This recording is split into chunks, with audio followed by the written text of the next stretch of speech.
Welcome to Pindar Poetry. We hope you learned something new. You start by signing into account. Microsoft. Calm with your current Microsoft credentials so changes link to the right profile. Once signed in, make sure recovery options are up to date. This prevents lockout if verification demands it.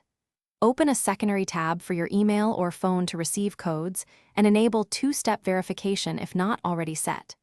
These immediate steps establish identity and security, which streamlines renaming, alias edits, or switching to a new account without interruptions. Once done with security checks, go to your info and choose Manage how you sign into Microsoft to add or change aliases. Add a new email or phone as an alias, then verify it with the code sent. This makes it eligible to become your primary sign-in.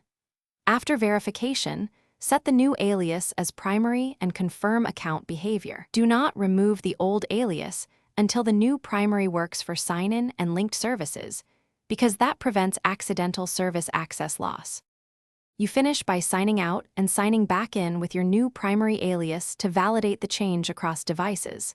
Next, update credentials for connected services like Windows Login, Office, OneDrive, and Xbox so tokens refresh correctly.